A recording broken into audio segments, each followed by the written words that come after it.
Hello class 9th। चलिए अब हम लोग आज एक नया चैप्टर और इस बुक का पॉलिटिकल साइंस बुक का last chapter democratic rights start करते हैं। ये 5वां चैप्टर है और डेमोक्रेटिक राइट्स मतलब आप समझते ही होंगे, इसका अर्थ है प्रजातांत्रिक अधिकार। पहले जरा इसका देख लेते हैं इंट्रोडक्शन में क्या क्या बातें आपको बताई गई हैं। In the previous two chapters, we have looked at two major elements of democratic government. इसके पहले वाले 2 चैप्टर में हमने 2 प्रमुख जो पार्ट होते हैं डेमोक्रेटिक गवर्नमेंट के वो हमने पढ़ा था। In chapter 3 we saw how the democratic government has to be periodically elected by people in free and fair manner. और चैप्टर 3 में हमने ये देखा कि गवर्नमेंट का कैसे समय समय पर इलेक्शन जनता द्वारा किया जाता है बड़ी फ्री एंड फेयर तरीके से। In chapter 4, we learned that the democracy must be based on institutions that follow certain rules and procedures. और चैप्टर 4 में हमने ये देखा था कि डेमोक्रेसी को कुछ इंस्टीट्यूशन होते हैं जिनको रूल्स एंड रेगुलेशन को फॉलो करना होता है। These elements are necessary but not sufficient for democracy. ये सब चीज़ें तो ज़रूरी हैं लेकिन क्या है, ये काफ़ी नहीं है एक प्रजातंत्र में।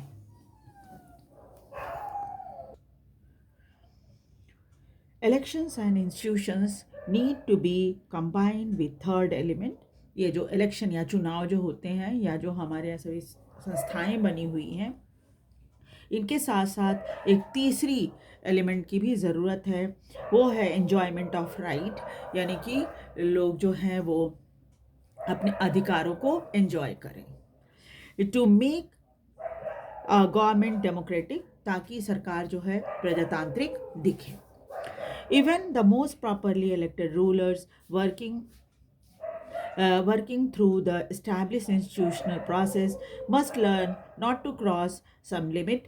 और यहाँ तक कि सही तरीके से चुनी गए जो रूलर्स होते हैं, जो सरकार बनाते हैं, और जो इंस्टीट्यूशनल प्रोसेस होती है उसको सही तरीके से चलाने के लिए बहुत ज़रूरी है कि वो अपने लिमिटेशन को जानें, यानी कि उनको क्या अधिकार मिले हुए हैं। Citizens democratic right set those limit in democracy, और जनता के जो प्रजातांत्रिक अधिकार हैं वही इन पर एक कंट्रोल रखते हैं प्रजातंत्र में। This is what we take up in this final chapter of the book. और इसी के बारे में इस आखिरी चैप्टर में, जो इस बुक का आखिरी चैप्टर है डेमोक्रेटिक राइट्स, इसमें हम पढ़ेंगे। We begin by discussing some real life cases to imagine what it means to live without rights. कुछ हम लोग ऐसे रियल लाइफ एक्सपीरियंसेस जो होती है, केस जो होती है, उसको इमेजिन करेंगे और देखेंगे कि क्या अगर अधिकार नहीं होता है तब कैसी हालत लोगों की होती है। This leads to discussion on what we mean by right. इससे क्या होगा कि हम डिस्कस कर पाएंगे कि अधिकार होता क्या है, and why do we need them, और क्यों हमें अधिकार की ज़रूरत पड़ती है। As in the previous chapters, the general discussion is followed by focus on India. पिछले सभी चैप्टर में हमारा सारा फोकस भारत के ऊपर ही था। We discuss one by one the fundamental rights in the Indian Constitution, और एक एक करके हमारी जो फंडामेंटल राइट्स हैं, मौलिक अधिकार हैं जो कि हमारे संविधान में लिखी गई हैं, उसके बारे में हम डिस्कस करेंगे एक एक करके। And then we turn to how these right can be use by ordinary citizen. फिर हम ये देखेंगे कि साधारण जनता जो है वो कैसे इस अधिकार को इस्तेमाल करेगा। Who will protect and enforce them, कौन लोग होते हैं जो हमारे अधिकारों को प्रोटेक्ट करते हैं और साथ ही साथ उसे लागू करने में मदद करते हैं। Finally, we take the look at how the scope of right has been expanding, और हम अंत में ये भी देखेंगे कि कैसे जो अधिकार हैं वो क्या बढ़ने चाहिए, या जो जितने लिखे हुए हैं अधिकार सिर्फ उतने ही अधिकारों के बारे में हम जाने, है ना, कि हम क्या हमारे अधिकारों को और बढ़ाया भी जा सकता है, उसके बारे में भी हम थोड़ा डिस्कस करेंगे। अब चलिए देखते हैं राइट्स, लाइफ विदाउट राइट्स, जिंदगी बिना अधिकारों के कैसी होती है। In this book we have mention right again and again.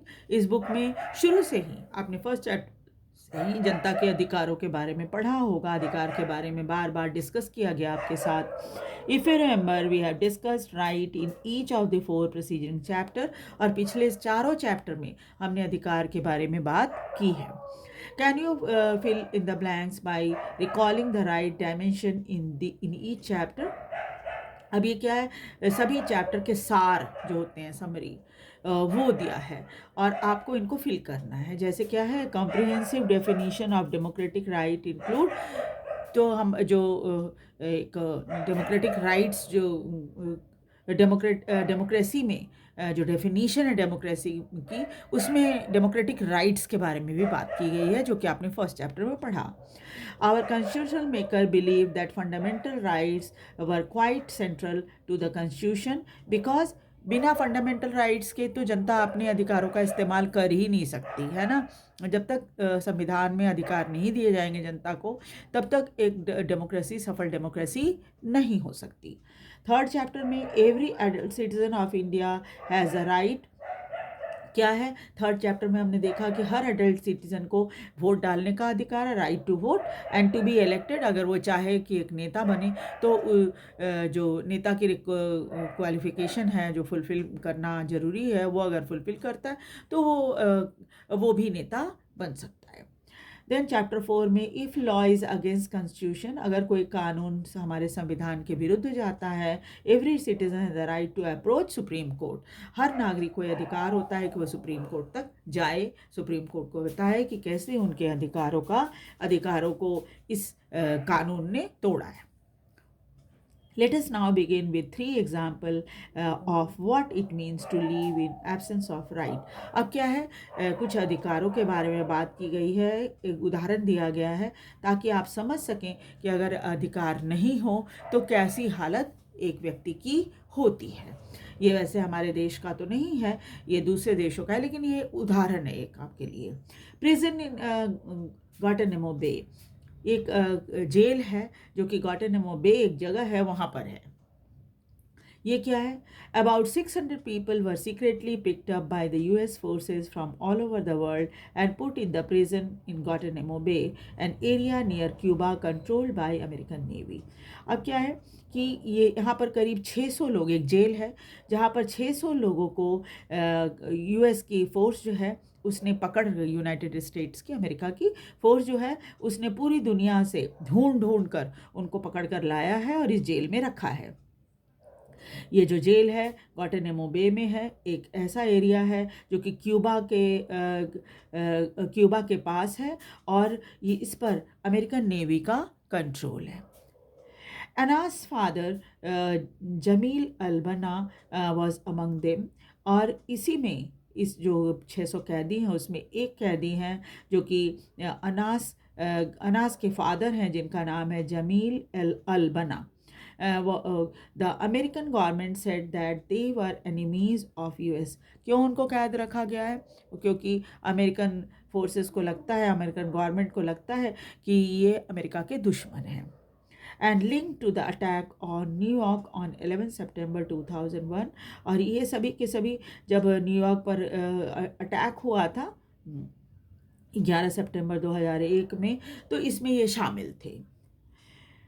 In most cases, the government of the countries were not asked or even informed about their imprisonment. और जो लोग 600 लोग जो यहाँ पर कैद हैं, उनमें से कितने लोगों के बारे में तो उनके देश की सरकारों को पता भी नहीं है कि इस व्यक्ति को पकड़कर यहाँ जेल में रखा गया है, और न ही किसी तरह से सरकार को इन्फॉर्म किया गया है कि वो अमेरिकन फोर्सेस ने इनको यहाँ पर जेल में बंद करके रखा है। Like other prisoner, Albana's family got to know that he was in the prison only through the media. और जैसे बाकी सारे prisoner थे, अल्बना के फैमिली को भी इस बात का पता तब चला जब मीडिया में ये खबर आई, मीडिया में मतलब अखबारों में, टीवी में, न्यूज़पेपर में आई। Families of the prisoners, media and even United Nations representative were not allowed to meet them. और जब पता चला तो स्वाभाविक है इन कैदियों के जो रिश्तेदार थे वो पहुंच गए वहाँ पर मिलने के लिए उनको, और मीडिया भी चली गई, वहाँ पर, लेकिन और इवन यूनाइटेड नेशन रिप्रेजेंटेटिव भी गए वहाँ पर, लेकिन किसी को भी वहाँ घुसने के लिए अलाउ नहीं किया गया।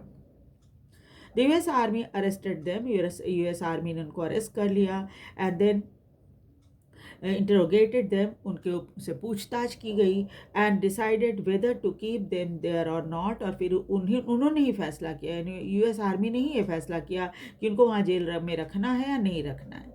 There was no trial before any magistrate in US, और उनको जेल में डालने से पहले ये भी नहीं किया गया कि हाँ भाई मजिस्ट्रेट के सामने उनकी ट्रायल हुई हो, वो कुछ बोल सकें कि हाँ उन्होंने कुछ गलत किया है या नहीं किया है, ये मौका भी उनको नहीं दिया गया। Nor could these prisoner approach court in their own country, और उनको इस चीज़ के लिए भी अलाउ नहीं किया गया कि वो अपने देश में भी, अपनी देश की अदालत में अपनी बात को कह पाएँ, उनको परमिशन ही नहीं दी गई काम करने के लिए। Amnesty International and international human rights organization, Amnesty International जो है एक अंतर्राष्ट्रीय मानवाधिकार संगठन है, and collected information on the condition of prisoner in Guantanamo Bay, इन्होंने जैसे तैसे करके कुछ इंफॉर्मेशन वहाँ के प्रिजनर, यहाँ जो कैदी लोग थे उनके बारे में, ग्वांटानामो बे के कैदियों के बारे में कुछ जानकारी उन्होंने हासिल की थी, and reported that the prisoners were being tortured in the way that violated US law, और उन्होंने ये बताया कि यहाँ पर इतने अत्याचार यहाँ के जो कैदी हैं उनके साथ, उनके ऊपर किए जाते हैं कि इतना अत्याचार तो यूएस के कानून में भी नहीं लिखा गया है कि आप किसी व्यक्ति के साथ इतना अत्याचार कर सकते हैं, चाहे वो कैदी क्यों ना हो, है ना। लेकिन ये एमनेस्टी इंटरनेशनल का ये कहना था कि वहाँ पर इस तरह की घटना हो रही है, यानी कि कैदियों के ऊपर अत्याचार हो रहे हैं। They were being denied the treatment even prisoner of war must get as per international treaties, और ये भी कहा गया कि यहाँ पर तो वो अधिकार भी इनको नहीं मिल रहा है जो कि प्रिजनर ऑफ वॉर, यानी कि युद्ध के दौरान जब कैदी बनाया जाता है किसी व्यक्ति को, तो और इंटरनेशनल लॉ जो बना हुआ है कि भाई किसी दूसरे देश के व्यक्ति को अगर आप अब गिरफ्तार करते हो, कैद में रखते हो, तो उसके साथ भी एक स्टैंडर्ड बना हुआ है कि ये इस तरह का है, इससे ज़्यादा आप उसके ऊपर अत्याचार नहीं कर सकते या उसके साथ ज़्यादती आप नहीं कर सकते, उसको भी उन्होंने वायलेट किया है। Many prisoners had tried protesting against these conditions by going on hunger strike. बहुत सारे कैदियों ने तो ये कोशिश की कि भाई किसी तरह से भूख हड़ताल कर दो और अपने उनके साथ पर जो व्यवहार किया जा रहा है वहाँ पर ग्वांटानामो बे में, उसका विरोध करो। Prisoners were not released even after they were officially declared not guilty. यहाँ पर कैदियों को तो ऐसी हालत है कि अगर वो ऑफिशियली गिल्टी मतलब दोषी ना भी हों तो भी उनको वहीं पर पकड़ के रखा गया है। An independent inquiry by United Nations supported these findings, और ये सब बातें जो पता चली एमनेस्टी इंटरनेशनल से और दूसरे कई स्रोतों से इनको जो भी जानकारी हुई, वो ये साबित करती कि हाँ ये सचमुच यूएस जो है गलत काम कर रही है वहाँ पर। The United Nations Secretary General said that the prisoner in Guantanamo Bay should be closed down.